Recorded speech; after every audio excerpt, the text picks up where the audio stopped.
Hey friends, welcome to the Angie Ambrosetti Show. Let her out to play. I'm Angie, your host, a teenage mom turned multi-six-figure earner, married to the same man for nearly 40 years. I'm a homeschooling mom of 7 and totally unqualified, at least on paper, but wildly called by God. Remember, He doesn't call the qualified, He qualifies the called. Here, we are going to talk about it all. Healing from the hard stuff, building a business with heart, raising a big family, walking in faith, and finally breaking free from the lies that said we weren't enough. So if you're ready to stop playing small, shake off the doubt and the shame, and step fully into who you were created to be, girl, you are in the right place. Let's go. Hey everyone, welcome back to the Angie Ambrosetti Show. I am so excited, as always, to have another sweet friend on here sharing with us today. My guest today is Jessica Phillips. And I don't honestly, I can't even remember where or when we met, but I guess that really doesn't even matter because here we are, my friend. And I'm so Yeah. excited to have you today. My friend Jessica has been married to her high school sweetheart for 31 years. And you guys know that is near and dear to my heart because my man, way back in the day, they have Mhm. 3 children and they live. Are you actually in New York? I Yeah, mean, is that where you upstate. live? Okay. Mhm. Yep. Upstate New York. And actually I was in New York this past December and we were in New York at this New York City at the same time, but we weren't able to connect. So Yeah. next time we're going to have to make sure that that absolutely happens. Yes, So I'm excited absolutely. about that. But Yeah. Jessica is the host of the Growth Lounge podcast. I've been a guest on her podcast. She's amazing. She is also a legacy life coach. And I'm so excited for her to share some of these stories with you today about her beginning, where she and her husband started, where they've come, and what she's doing now to help other women with her podcasting, giving women a platform, and also through her legacy life coach. So, welcome, my friend, to the show today. Thank you. I'm very excited to be here. Very, very excited to share. So thanks for having me. You are so welcome. I'm excited about it too. And I love your background. It just looks Thank so great. you. Yay. Thank you. Well, tell us a little bit about you, friend. Like, give my audience some background so that they know who is this Jessica Phillips? Sure. So, I was born in upstate New York and born into this family of entrepreneurs. So that's kind of the life I've always known. I think as far wide as I can picture my family, aunts, uncles, nephews, siblings, it's all entrepreneurship, which was a great way to grow up. And like everyone, we all have our stories and our hardships as we grow. I met my husband in high school. I should have known him. Our paths, you would think, would have crossed, at some point, but I didn't meet him until my girlfriend actually pointed him out because she wanted to date him. So I, I was the delivery girl to hand off a note. Back then, you wrote notes, Nice. folded up, nicely. There was no Um, cell phone. You could not text no, anyone. no, no. And so I handed this note from my girlfriend off to him. And a couple days later, he ended up at my locker. And I thought, this isn't going to end well. And so I did Mm. lose a friend, but I gained my soulmate. And we've been married for 31 years now. Yeah. I love that. So my husband was not, and he had already graduated whenever I was a junior in high school and he had already graduated. So he's a Mm, couple years older than me. We did go to the same school, but I moved there after he had already graduated. So mm, even though technically I call him my high school sweetheart, that boyfriend that I always talk about, but mhm, isn't it amazing how the Lord puts people in our path? And mhm. like you were the delivery girl while I was the blind date. So Ah. I'm thinking of books, like I could write the blind date, you could write the delivery girl. Yes. Oh my gosh, that would be a great title. Yeah. Yeah. Yeah. So tell us, how long did you guys date and before like your complete love story began? Yeah. So we dated all through high school. So I was in he was in trying to remember. I think it was the end of my ninth grade year, end of his 10th grade year when we met. And so Mhm. we dated all through high school. We had one major breakup during high school, but most of the time it was us. We were the high school couple. We were, Yeah. Chad and Jesse. Everybody loved Chad and Jesse together. And then, he went into the Navy, which is something he told me from the start he was going to do. Yeah. But I truly felt I would, he would fall in love with me and he would never leave me. Mhm. And but he did, and he went into the Navy and he got stationed in Whidbey Island, Washington State, which you can't get any farther from New York State if you look at the map, right? Yeah. And again, no cell phones, no nothing. So we managed for about a year, but then the last few years we dated other people and went our separate ways.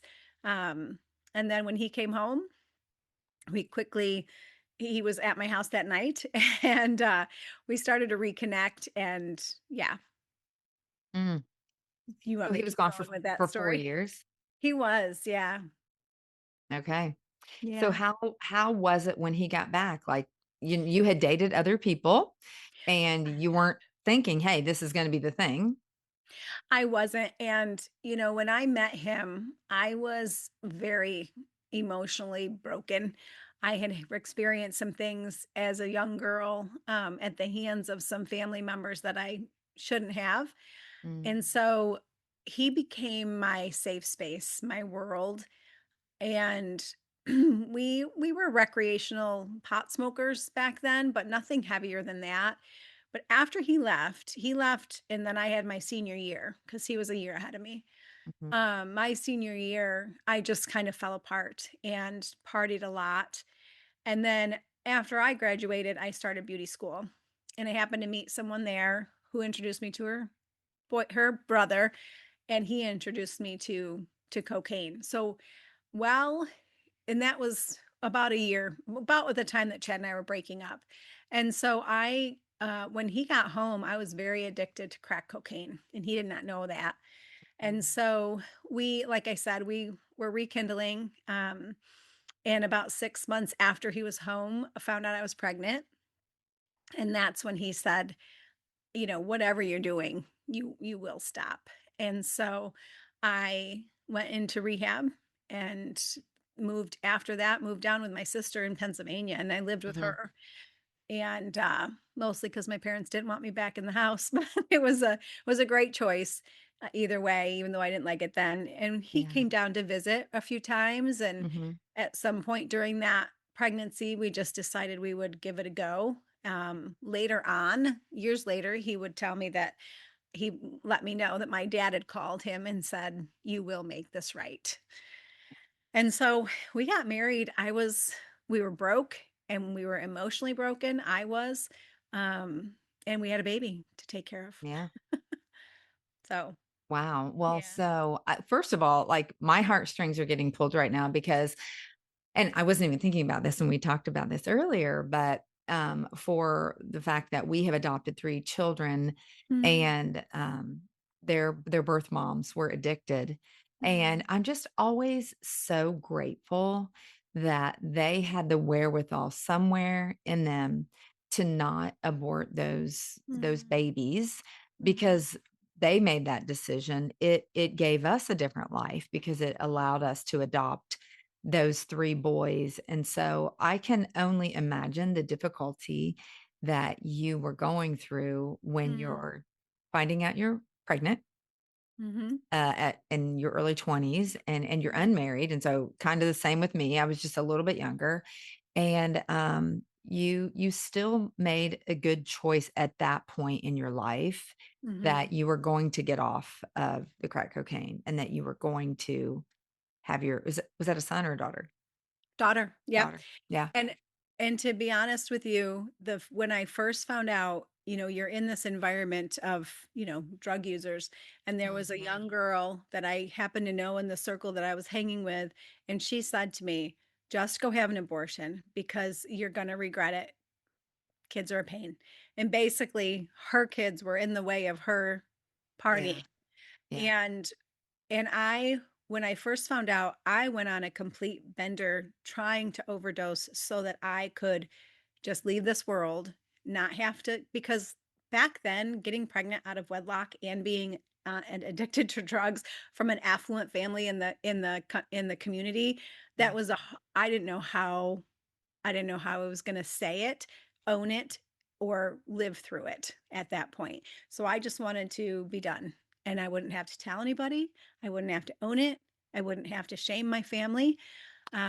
But a couple days into that, I happened to be at a house where there were two little twins, Mm. and I something clicked in me, and I thought, I I can't. There's no way they should be seeing this right now. Yeah. These little babies, these blonde hair, blue eyed kids, and something just shifted in me, and I said, "Get me out! I gotta go! I gotta go! I gotta go now!" And Mhm. that's when I went and told Chad, and Yeah. got myself into rehab. And even the first, my pastor came several times, drove up. I was an hour and a half away from home to counsel me and just be with me because I was like, what do I do? Do I keep Yeah. this baby? Do I not? It was hard, but I feel like I knew that I wasn't gonna do anything but keep the baby. But you Yeah. still go through those, like, how am I gonna do this? Mhm. I don't even know Yeah. how to love myself right now, you know? Well, and that's the thing is that when we're young, and I mean, even 20s, like that's Mhm. young, right? Yeah. We're not all the way physically developed, mentally developed. Like there's so many things we're so used to our parents, um, like taking the reins with so many things, even when we're independent, and just knowing that there's a life in front of you. Mhm. I Yeah. mean, I know for me, it was very scary moment when I found out I was pregnant. Um, and at the time, I mean, I wasn't on any drugs. I experimented with marijuana when I was in high school, and at that point in my life, I wasn't, but it very well could have been. Yeah. And Yeah. so, like, I just kudos to you, my friend, for like your eyes were opened. And isn't that how the Lord does? He puts Mhm. people or children or situations in front of us. Yeah. And sometimes when people say, well, the Lord just doesn't perform miracles like he used to in biblical times. And I'm like, oh, he does. Yeah. Oh, yeah, he does. Yeah. You just I've have to be open to it. Mhm. Yeah. I I completely believe that she was a gift straight from God Mhm. to save my soul. Yeah. Yeah. So 100%. you went through rehab I and you did. got Yep. clean. That's Yeah. amazing. Yeah. Yeah. I quit everything. I mean, I was smoking cigarettes and smoking whatever I could smoke at Yeah. that point. And yeah, I couldn't have any of the medication because I was pregnant to ward Mhm. off withdrawal. And I didn't have it. I didn't have the withdrawal. It was nothing short of a miracle. I know it Yeah. was God. And so Yeah. yeah, I went through that, and I have never looked back or wanted to go back. Or yeah, it's been, well, 31 years. And so coming from an affluent family in your Mhm. area, how did your parents respond to all of this? Sure. Well, it's interesting because I'm actually in their Florida house right now as we're recording this. And my dad's been gone for a few years, but they were in Florida because it was winter time Mhm. when I found out. And they were down here and they did not come home. And they said, get help or be gone when we get back. Mm. And that was a long time coming. There was a few years of mm, it was hell. And this was something they needed to do, and if they hadn't, I wouldn't have gotten help. So, Yeah. it was a gift. And so, um, so, you know, I think because I was the youngest and it had been going on for a while and some people were kind of aware of it. That was the reason why they moved me to Pennsylvania to be Mhm. with my sister, and also to get me out of the community I was in. But I carried the shame more than they did. Mhm. And we have these circumstances in our life and we make them mean something about us, right? We take on this identity that oftentimes um is inaccurate. And so what I thought was going to be the end of my life, Mhm. and how much I was going to let my parents down, they just wanted me back more than anything. They just wanted Mhm. me back, and they, you know, without my mom's prayers, I don't know what would have happened because she's a praying woman. Yeah. But it was nothing near what I thought it was going to be. Yeah. Yeah. Well, praise the Lord for that, right? Mhm. Mhm. Yeah. Those prayers that go up for us, even Yeah. unbeknownst to us a lot of times. Yeah. And Yeah. I think too, or most people in general, I would assume, I don't know, I guess, but we think everyone's going to think something worse Yeah. than what they really do think. Mhm. All the Yeah. way up until I hit about 50, I remember thinking everyone thinks the worst of me, Mhm. no matter what I did. Mhm. And Mhm. so as a young person, same. Yeah. I remember telling my mom that I was pregnant. I remember telling my dad, and it was like my parents were divorced, so it was two different scenarios, but it wasn't easy. No. But No. No. High expectations, but also a lot of love. mhm, Yeah. I mean, yeah, we always have aspirations and dreams for our children of our own that we carry, yeah, but most importantly, we just want them to know that they are loved, mhm, you yeah, know, to feel and that love. that's why the Bible says that is the greatest gift is Yeah. love, and it Yes. certainly is. And Mhm. actually, we're recording on Valentine's Day. I don't know Oh, what day this is actually gonna go out, but I'm like, "Oh, that's interesting. We're talking about that." Today is Valentine's Day. yeah. So you got through that, you went through rehab, you had your amazing little girl, you've had 2 more children, Yeah. and life has just been good. So tell us a little bit about your podcast and how you Sure. encourage women, what you're looking for in that. Sure. When I was starting this and thinking of the name, the Growth Lounge just stuck because we, like I was saying earlier, we get stuck in these beliefs about ourselves. Mhm, And one of the greatest gifts in my life has been getting into spaces that grew me and stretched me, getting around different circles of people. mhm, Because when we are constantly around the same group of people, if they're not growing, then we're not growing. It's just, right. cause and effect, right? Mhm, And and so with the Growth Lounge, I my life was changed when I started getting into different rooms.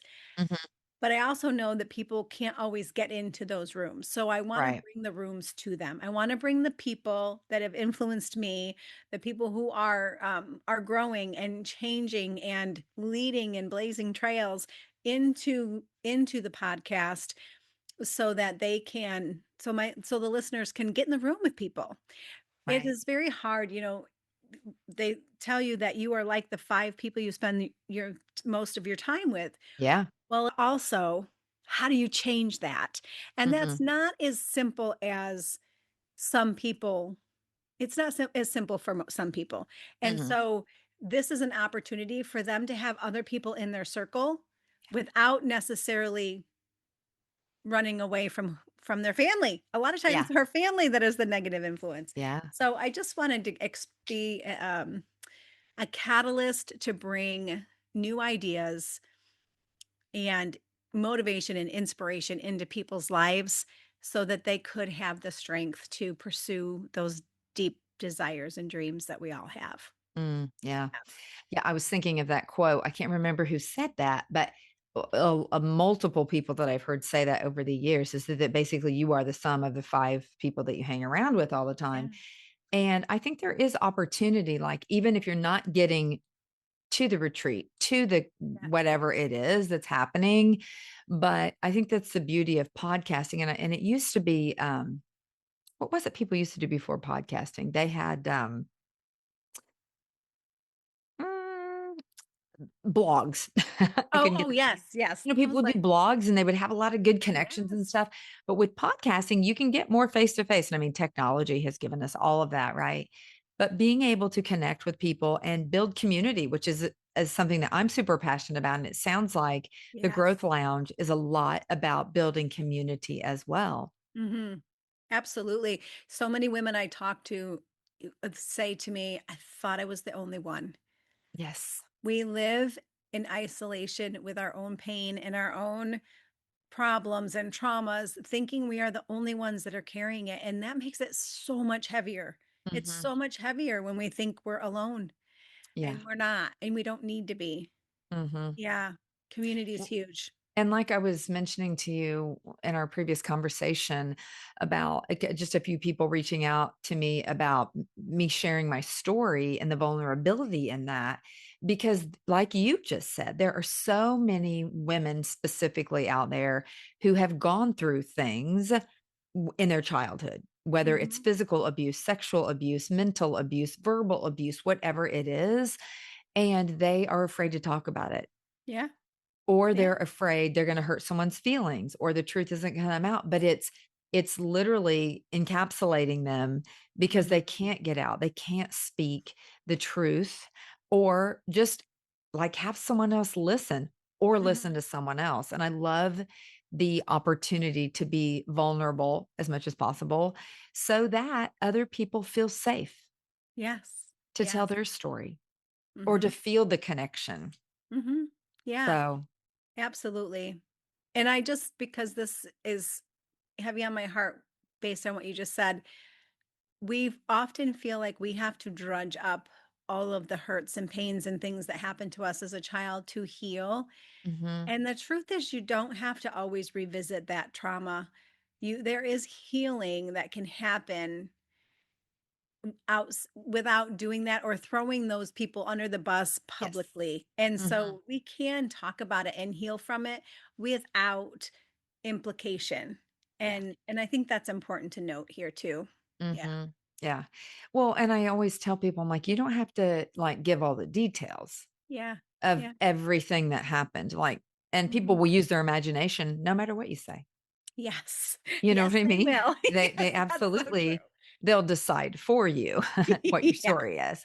Yeah. So, Yeah. yeah, I love being able to, thank you, even you, just like being vulnerable and telling at the beginning Mhm. of the podcast some of the difficult times that you went through, which, Yeah. definitely wasn't easy, but I love what you're doing with the Growth Lounge, and I would also love for you to tell our listeners a little bit about your life coaching because we Sure. both are, life coaches and we have, different methods and different ways that we go about things, but Oh, there's most likely a listener out there who would connect with you in a different way than they would me. So I would love for you to share how it is that you help women through your coaching as well.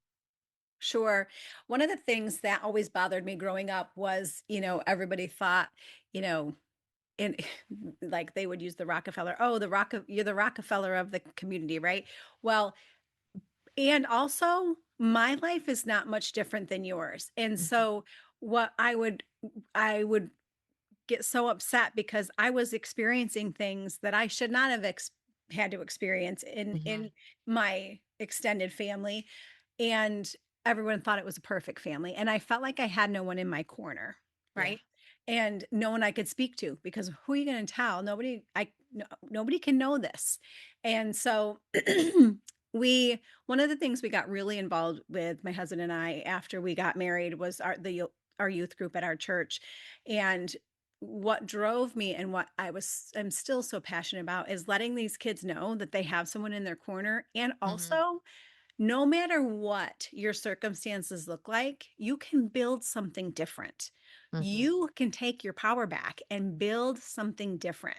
And mhm. so I've brought that passion into the life coaching and to help women build different legacies than maybe what they were raised with, and Mhm. to leave a legacy of healing. Because when we can heal ourselves, then we can heal the brokenness that might be within our own family with our children. I'm Yeah. really big about helping women stay connected in a healthy way Mhm, with their adult children because I mean, how many women do we know who raise their kids and then feel like their own life is over and they don't know how to continue on mhm. after their kids are out of the house? So just that legacy piece of it is really important to me, and helping women to not only tap into what their desires are, Yeah. but also build those beautiful relationships with their children and their husband, um and just leave a legacy that they were meant to leave, the legacy Mhm. God designed for them to leave, Yeah. and just be in this healing on this healing journey of releasing all that doesn't belong. Yeah. Right. Yeah. I love that. And one of the things that I tell my kids all the time, specifically my daughter, I only have one daughter and all these boys, but stand on our shoulders. Mhm. I Mhm. honestly was just having a conversation with my daughter this morning and she was saying all this stuff. And I'm like, babe, you're my daughter. I, you're exactly how I was, except I was 10 times worse Yeah. in my thinking. Mhm. And, just stand on my shoulders and do it better. And, Yes. find the comfort and the healing because I 100% believe that healing comes through life coaching. Like, I am Mhm. a huge proponent of that. Yes. It's been so instrumental in my life and my husband's life. And I remember when I asked my husband, I had been going through coaching for about 2 years, and I was like, hey, babe, why don't we do some life coaching together? And he's like, are we having trouble? Are we doing okay? Like in his Yes. mind, What do I need it to was fix, it was right? like therapy. You know what I Yes. mean? Yeah. And I'm like, "You know what? This is so different," because he had Mhm. seen me change so much in the past couple of years when I started that, but he didn't understand, and then once he saw the difference in, like, really what therapy versus life coaching is, and so, yeah, it was such a great thing. But I love Mhm. that you're Mhm. helping women be able to decide that they can change their Yeah. legacy. Doesn't have to Mhm. be the way it started or what it looked like. And even I heard something recently about, you know what, if you're doing something and it's not going the way you want, you have the freedom to change the trajectory of that, Absolutely. no matter Absolutely. what stage in life you're in. Mhm. Mhm. Yeah, and I think too, like, this world is so focused on division, and Mhm, it's really targeted at the family. And, when 2020 came and all of our kids came home, they all came home as adults with different ideas. mhm, And I remember one night, and of course there was a election that year as well, so that added, fuel to the fire. And it was probably 1 2 in the morning, and my daughter, oldest daughter, and I were having this intense conversation about our differences in beliefs. And I finally said to her, listen, we want the same thing, we just see a different way of getting there. And so we mhm, can't cancel culture, we can't cancel out each other. What we need to do is realize that, yes, we do have this in common. We just see a mhm. different path. And so, just being open and able to have those conversations with your children or anybody in your life, um, you can't do that if you're coming from from a place of woundedness. Yeah, Healing, and some people probably aren't going to like this, but if the mom heals, the family can heal. yeah, I believe that mhm. 100%. Yeah, I do. I agree with you. Yeah. Um, because like maybe the husband is the head of the house, but the mom, she Yeah. rules the roost basically. You know what I'm Yeah. saying? Because she's there running the home. Hmm. She's raising for the most part because the Yeah. dad is, usually Hmm. working, whatever. But I Mom's the believe, heartbeat. yeah, yeah. Yeah, a for hundred sure. percent believe that Satan, if he can destroy families, Yep. he's in business. Oh, for sure. Yeah. Mhm. Yep. Absolutely. And we have to stand against that. And the only way you can do that is, in my opinion, is to heal the wounds that you have so that you can hear your children, you can hear your loved ones, Yeah. um, without bias. Mhm, mhm, Yeah. and I believe that the mom in general is the glue Oh, that holds everything together for the most yeah. part, and Hmm. I don't think there's anything wrong with saying that, like, I totally Yeah. like, my Yeah. husband is the head of our household, but also I know I'm the glue that holds us together. Yeah, yeah, and you need both parts, Oh, right? You need 100%. the pieces, you need the well, your husband's a builder, right? Like, you need the walls and you need the glue, like, you need it Yeah. all. You need it Mhm. all, You yeah. need all of it. So, Mhm. well, I am so excited that we get to have this conversation today. And for our listeners, I am going to be posting all of her information in the show notes about the Growth Lounge and about her legacy life coaching. And if you want to reach out to her in any sense and chat with her about that, please feel free to do so. So thank you so much, my friend, for being on the show today, and have a great weekend. Oh, thank you. Thank you so much. That's it for today, friends. Thanks for tuning in with me today. I hope today's episode stirred your soul, sparked your faith, and reminded you that your story is far from over. Keep walking in freedom, keep showing up bold, and never forget, God doesn't call the qualified, He qualifies the called. Be sure to leave a review, subscribe, or share this podcast with a friend who needs to hear it as well. Until next time, keep letting her out to play, because the world needs your fire.